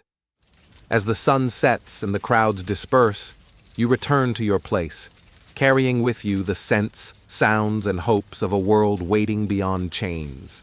Entertainment in your world is scarce, but when it comes, it offers a precious escape from the relentless grind. Songs, stories, and simple games provide mental relief, moments when laughter and imagination briefly outshine hardship. These small pleasures become vital threads weaving your fractured spirit back together. Evenings bring gatherings around small fires where elders recount tales of heroes, saints, and distant lands. Their voices rise and fall in rhythmic cadence, carrying you to worlds far removed from the cold earth and toil. The stories preserve history and culture, connecting you to ancestors and shared identity. Music plays a special role. Simple instruments, flutes carved from wood, drums fashioned from animal skins, accompany songs that speak of love, loss, and hope. Though overseers frown upon loud celebrations, secret gatherings keep these traditions alive. A quirky fact: some songs contain coded messages or histories, serving as oral archives for people who cannot read or write. Through music, stories, and dance, knowledge passes from generation to generation. Historians still debate how formal or informal these entertainments were among slaves and peasants. Some suggest organized festivities existed, while others highlight spontaneous grassroots celebrations. Children invent games that require little more than imagination: chasing, hiding, or simple contests of skill.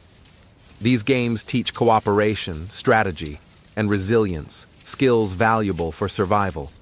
You cherish these moments, brief as they are, knowing they strengthen bonds and provide hope. Humor, too, plays a role. Jokes shared quietly under breath, clever quips about the lord or overseers, laughter defying despair. The body moves in dance during festivals, feet tapping rhythms that connect past and present. These dances are not just entertainment, but acts of cultural preservation and identity. Even work sometimes has rhythm, chants and songs timed to labor's pace, making the unbearable more bearable. Music becomes a companion to toil, a way to endure.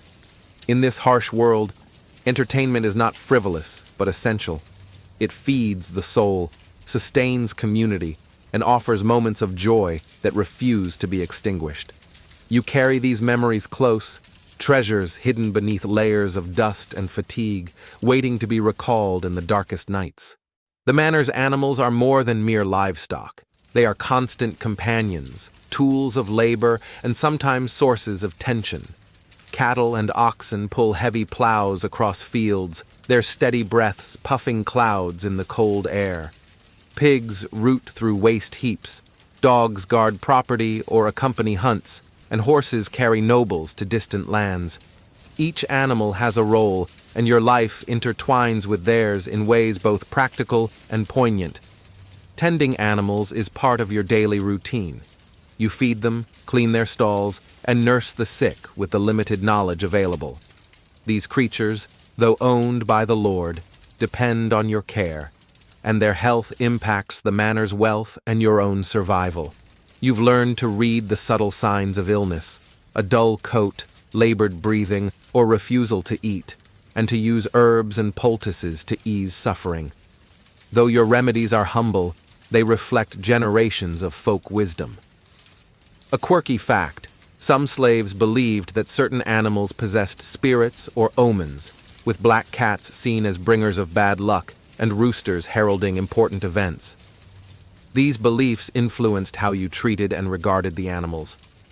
Historians still debate the extent to which animals were integrated into the social fabric of medieval villages and manors, sometimes even considered part of household family dynamics.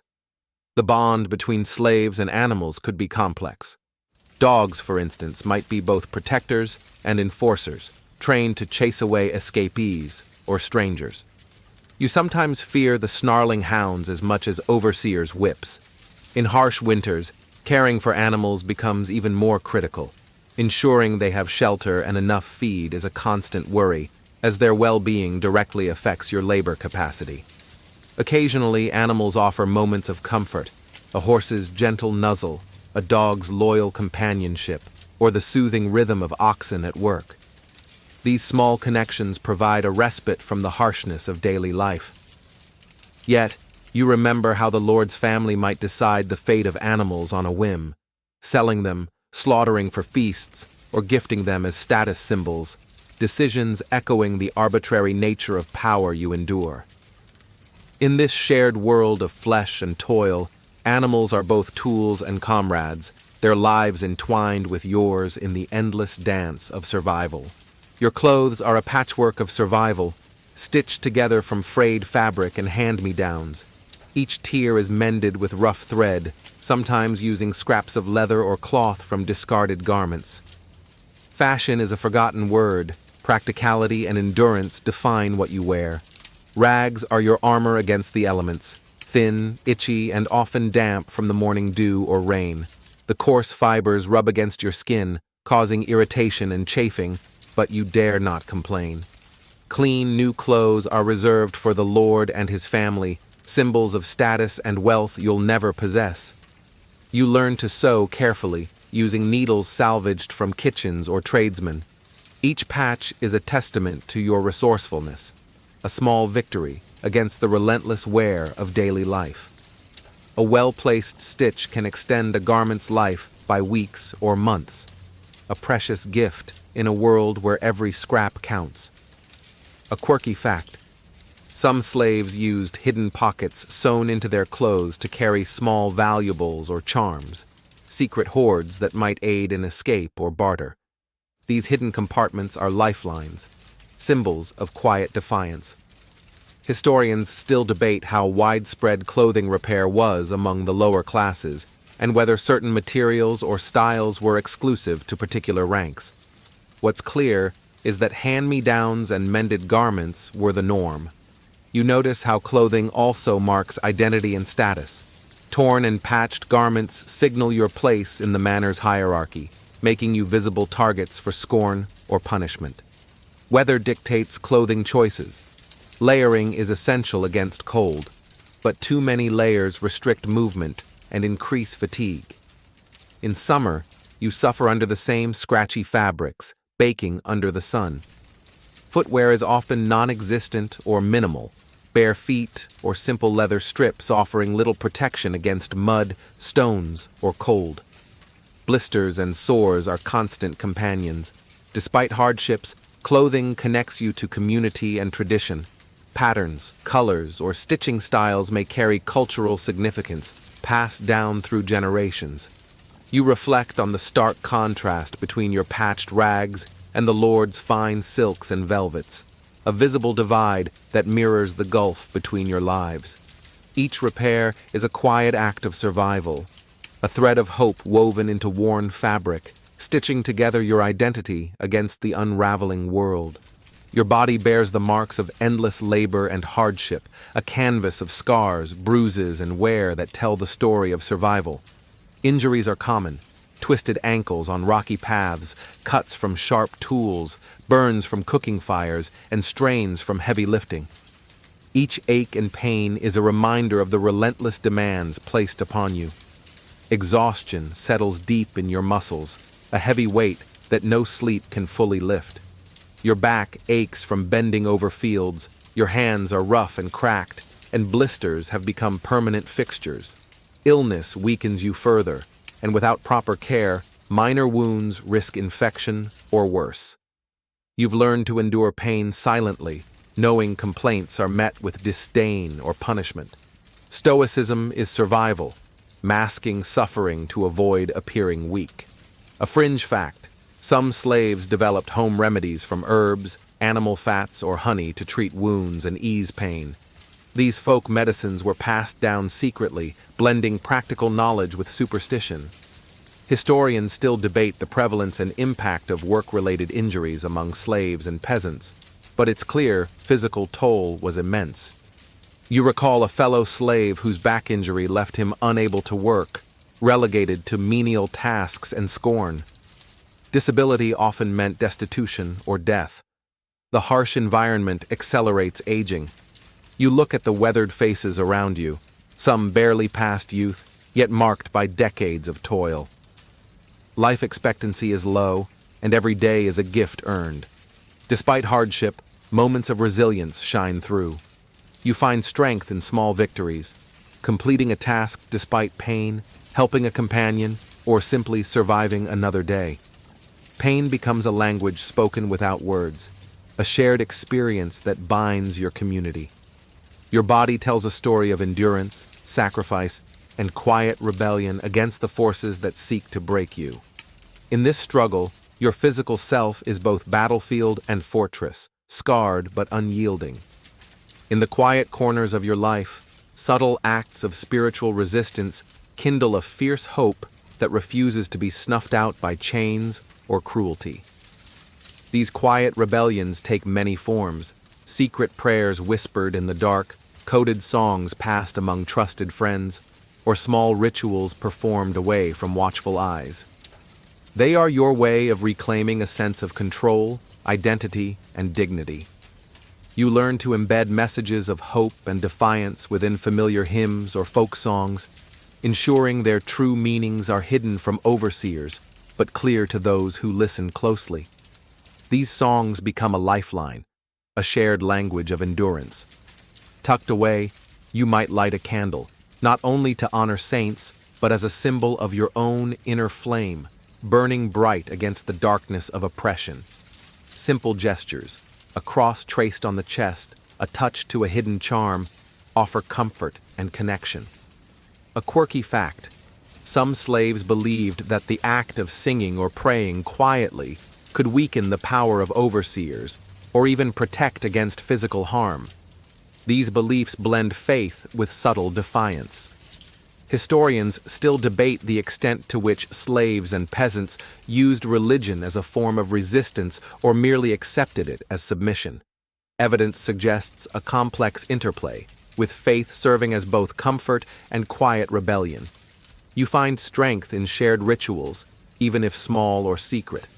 They foster community and reinforce a collective spirit that no whip or punishment can break. Women in particular play vital roles as keepers of tradition and spiritual guides, passing down stories, songs, and prayers that sustain generations. These acts of spiritual resistance are not grand revolts, but daily affirmations of humanity and hope. They remind you and others that despite chains, your spirit remains free. In a world designed to crush you, these subtle rebellions become powerful weapons, quiet, persistent, and deeply personal. You carry these acts in your heart, knowing that one day they might light the way to true freedom. Women's lives are woven with double burdens: hard labor by day and rigid social expectations by night. As a woman in servitude, you bear not only the physical demands of fieldwork and domestic chores, but also the weight of societal control that limits your choices and freedoms. From sunrise, your hands tend the soil, care for animals, and assist in the manor's kitchen. Beyond that, you shoulder responsibilities unique to your gender: childcare, cooking, cleaning, and mending. Your days are long and rest is a fleeting luxury. Motherhood is both a blessing and a risk. Childbirth is perilous, with limited medical care and high mortality rates for mother and child. You worry constantly for the safety of your family, knowing that the Lord can separate you at will, selling children away or assigning partners. Women's roles extend beyond labor. You are custodians of culture, preserving stories, songs, and traditions through oral transmission. These acts sustain community identity amid hardship.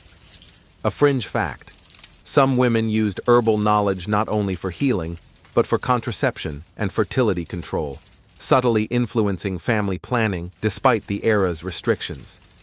Historians still debate how much agency women had in medieval servitude, with some evidence showing women exerting influence in household management or informal networks. Your social world is tightly controlled. Interaction with men outside arranged unions is limited, and sexual exploitation is a constant threat. Marriage decisions are rarely yours to make, dictated by lords or community needs. Despite constraints, women form strong bonds of solidarity. Sharing advice, comfort, and aid, you create networks of support that buffer harsh realities. Your resilience shines in moments of quiet strength, nurturing children, managing households, and preserving hope. These roles, though often invisible, are vital to community survival. You carry the dual burdens with courage, balancing toil and care, oppression and resistance, shaping the world quietly but powerfully. In this harsh world, your strength is a beacon, enduring, nurturing, and unyielding. Wars between nobles and kingdoms ripple through your life, even if you remain far from battlefields. Conflicts bring taxes, conscription, and increased demands on your labor, deepening the hardships you already endure. The Lord's need to fund armies or defend territories translates directly into more work and less food for you. You hear distant rumors of battles and sieges, names of lords and kings that mean little, yet whose decisions shape your fate. Tax collectors arrive more frequently, demanding grain, livestock, or coin to support war efforts. These levies strain the manor's resources, leaving your rations even thinner. Your work intensifies as fields must be cleared faster, granaries stocked fuller, and supplies gathered for soldiers. Overseers grow harsher, pushing slaves harder to meet these demands. Failure can mean brutal punishment or confiscation of what little you possess. A quirky fact: some manors kept muster rolls, lists of men called to fight, sometimes including peasants and even slaves pressed into service as camp laborers or support staff. Your role might shift from field work to carrying supplies or building fortifications. Historians still debate how often slaves were conscripted into military service versus being exempt due to their status. Regardless, wars disrupt every layer of medieval life, and you feel the tremors keenly. Besides increased labor, conflicts bring instability. Raiders or enemy armies may threaten villages, forcing evacuations or destruction. Refugees from battlefields add strain to your already scarce resources. The Church often preaches obedience during wartime, framing conflicts as holy causes. This rhetoric complicates your feelings. patience and faith tested amid violence and suffering. You witness how the Lord's fortunes rise or fall with the tides of war. Victories might bring brief relief, new lands, or wealth. Defeats often mean harsher rule and reprisals. Despite the turmoil, daily life must continue.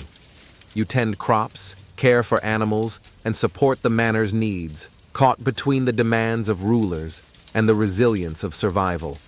War's shadow is ever present, a reminder that power struggles far above your head shape the chains that bind you. Medieval festivals were a blend of joy, ritual, and sometimes darker traditions that continue to puzzle historians today.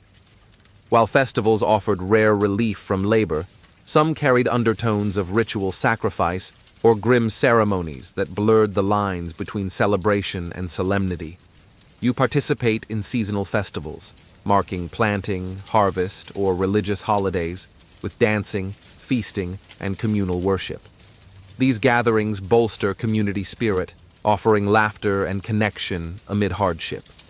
Yet whispers persist of rites involving symbolic sacrifices, animal or even human, that some believe ensured fertility of the land or warded off evil. The truth is murky, and historians still debate how widespread or literal these practices were. Some argue that what appears as sacrifice was often symbolic or misunderstood by later observers. The festival's dual nature, joy mixed with dread, reflects the complex relationship medieval people had with nature and the divine. Celebrations acknowledge both life's abundance and its fragility. You notice how the Lord's family orchestrates grand festivities, reinforcing their power through spectacle. Meanwhile, peasants and slaves hold their own traditions, sometimes merging Christian practices with older customs. A quirky fact: during some harvest festivals, peasants might dress in animal skins or masks, performing dances meant to mimic or appease spirits, an eerie but fascinating spectacle. Participation in these festivals is both a reprieve and a reminder of social hierarchy. You enjoy moments of freedom and expression, but always under watchful eyes. Despite the mystery and debate, festivals remain vital anchors of cultural identity, weaving together faith, tradition, and hope. In the dance and song, the bright flames and solemn prayers, you find a fleeting sense of belonging and resilience. These festivals are threads in the tapestry of your life, complex, sometimes dark, but undeniably human. Harvest time is a season of both hope and fear, a crucial moment where months of labor culminate in the gathering of life-sustaining crops. Yet, with every basket filled, the shadow of punishment and scarcity looms large. Theft is a desperate temptation. Hunger gnaws too fiercely to ignore the risk. You watch fellow slaves and peasants eyeing grain stores and fields with wary desperation. The Lord's overseers patrol the harvest like hawks, their eyes sharp for any sign of pilfering. To steal even a handful of grain is a grave offense, punishable by whipping, imprisonment, or worse. But hunger drives many to risk it. The bitter choice between starvation and punishment haunts you. Secret gatherings, hidden caches, and whispered warnings become part of daily survival tactics during this tense season.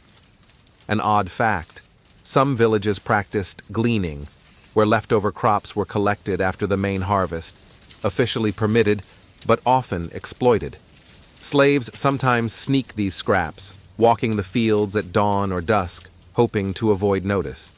Historians still debate the extent and regulation of gleaning and whether it genuinely eased hunger or simply served as a controlled outlet for the poor.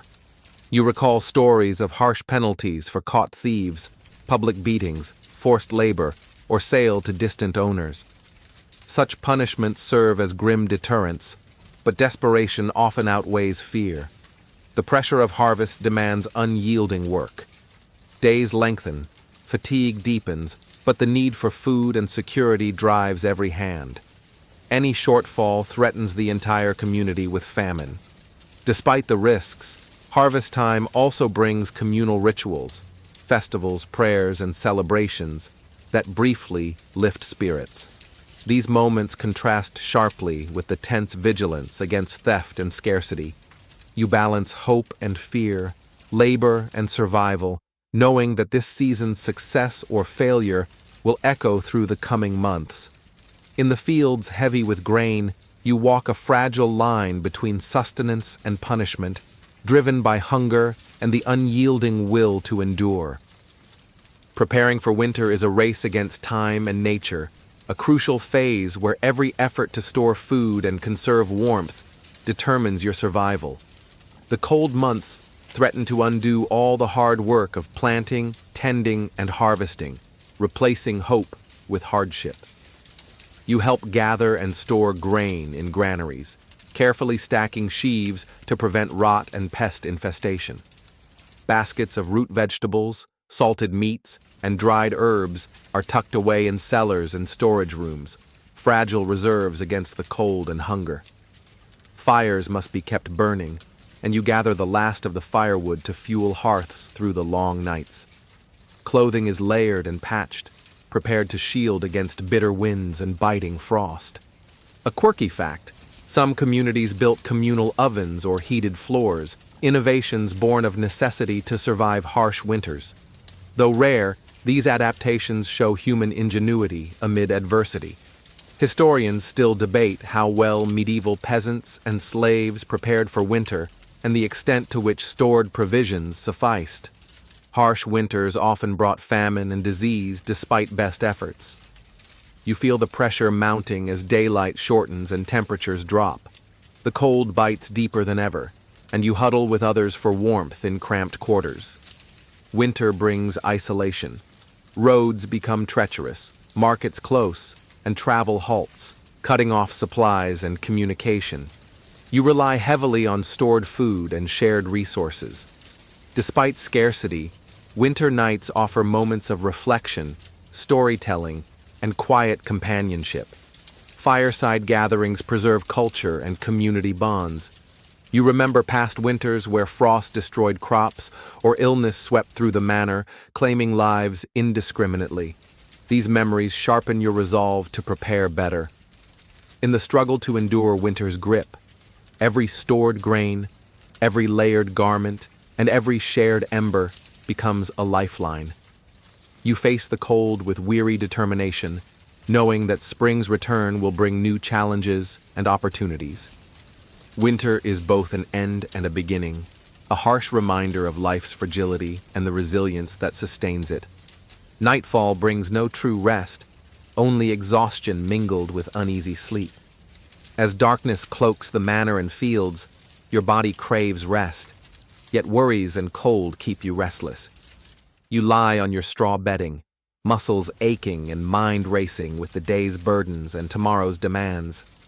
The chill seeps through the thin walls, gnawing at your bones, and the thin cloak barely shields you from the biting air. Shadows dance as flickering candlelight from distant rooms filters through cracks.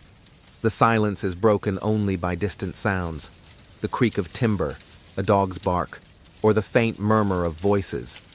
Your thoughts drift to the future, hopes for freedom, fear of punishment, the health of family and friends. Sleep is a fragile escape, interrupted by nightmares or the ache of wounds old and new. Despite fatigue, you lie awake, ears attuned to every sound, ready to respond to danger or orders. Trust is scarce, vigilance a necessity. The night offers no sanctuary, only a temporary pause. A quiet ritual of whispered prayers or soft humming soothes your mind, a balm against the dark. These moments of solitude connect you to a deeper strength, a flicker of resilience within. The manor rests around you, imposing and silent, a fortress of power and control even in slumber. Your place remains beneath its shadow, yet your spirit clings stubbornly to hope. As the stars wheel overhead and dawn approaches, you gather the fragments of rest to face another day. The cycle continues: work, hardship, endurance, and the ever-present dream of freedom. You close your eyes, breathing slowly, feeling the weight of your body and the faint pulse of life that refuses to fade. In this stillness, You find a measure of peace, a momentary sanctuary before the morning light demands your strength once more. Now, slow the pace. Breathe deeply. Let the tension melt away like morning mist under the sun. Your journey through hardship, endurance, and quiet rebellion is a testament to human spirit's stubborn glow. Remember that even in the darkest shadows, hope flickers. Fragile, yet unextinguished. Rest easy now, wrapped in the soft embrace of night's calm, knowing that each dawn brings a chance anew. Let the stillness carry you gently to sleep, cradled in dreams where freedom is not a distant hope, but a lived reality. Sweet dreams.